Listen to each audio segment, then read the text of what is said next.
Assalamualaikum warahmatullahi wabarakatuh. Puji syukur atas kehadirat Allah Subhanahu wa Ta'ala yang telah memberikan petunjuk dan rahmatnya kepada kita semua. Sholawat serta salam senantiasa tercurah kepada junjungan kita Nabi Muhammad SAW sebagai suri teladan bagi umat manusia. Sebelum saya melanjutkan kultum singkat ini, izinkan saya untuk memperkenalkan diri. Perkenalkan, nama saya Delia Febriana Ayuni Tias dengan NIM 2303060147, Prodi Ilmu Politik. Pada kesempatan kali ini, saya akan memberikan kultum singkat dengan tema sumber ajaran Islam.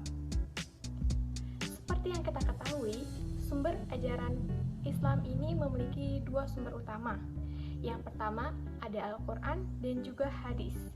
Selain itu saya akan menjelaskan sumber ajaran Islam lainnya dan juga akan membahas mengenai pentingnya kita untuk mengamalkan dan juga memanfaatkan sumber ajaran Islam ini dalam kehidupan sehari-hari. Yang pertama ada Al-Quran sebagai sumber utama ajaran Islam. Al-Quran adalah kalamullah yang diturunkan Allah Subhanahu wa Ta'ala kepada Nabi Muhammad SAW sebagai pedoman hidup umat manusia. Dalam Al-Quran ini, di dalamnya terkandung petunjuk dan hukum-hukum yang melibatkan berbagai aspek kehidupan, mulai dari ibadah, muamalah, akhlak, dan juga tata cara sosial dan juga politik. Penting untuk kita semua untuk membaca, memahami, dan juga mengamalkan ajaran yang terkandung dalam Al-Quran dalam kehidupan sehari-hari agar kita senantiasa berada di jalan yang baik dan juga lurus. Yang kedua ada hadis yang menjadi sumber penjelasan Al-Quran. Hadis ini di dalamnya berisikan penjelasan dan juga contoh praktis dari Al-Quran. Hadis-hadis ini di dalamnya menggambarkan bagaimana Nabi Muhammad SAW mengamalkan ajaran yang terkandung dalam Al-Quran dalam kehidupan sehari-hari, baik dalam beribadah maupun muamalah. Nah, dengan kita memahami dan juga mengamalkan sunnah Rasul adalah bagian integral dalam kita menjalankan ajaran Islam dengan baik. Selanjutnya ada ajaran Islam lainnya, yaitu ada ijma. Ijma adalah suatu masalah hukum yang menjadi sumber hukum Islam.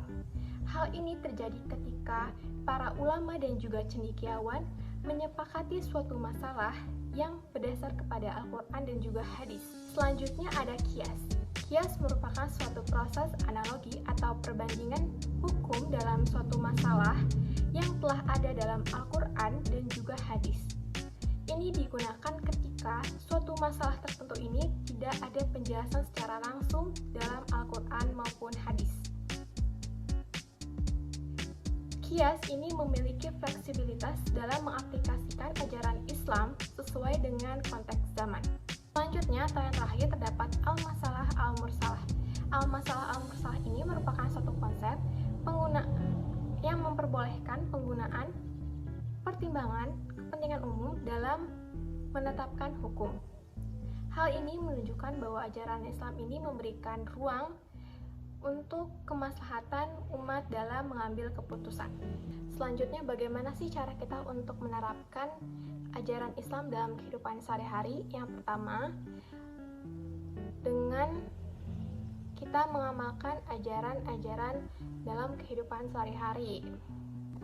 Dengan kita memahami Al-Quran dan juga hadis, kita dapat hidup sesuai dengan tuntunan Allah dan juga Rasul-Nya, baik dalam beribadah, dalam berinteraksi dengan sesama, dan juga kita dalam menjalankan tugas kita sebagai manusia. Kami dan mengamalkan ajaran Islam merupakan kunci utama dari kebahagiaan dan juga kesuksesan baik dunia maupun akhirat. Mari kita jadikan Al-Quran dan hadis Rasulullah menjadi pedoman utama dalam langkah kehidupan kita dan juga keselamatan bagi kita di dunia maupun di akhirat. Semoga Allah senantiasa memberikan taufik dan hidayah untuk kita semua. Amin. Wassalamualaikum warahmatullahi wabarakatuh.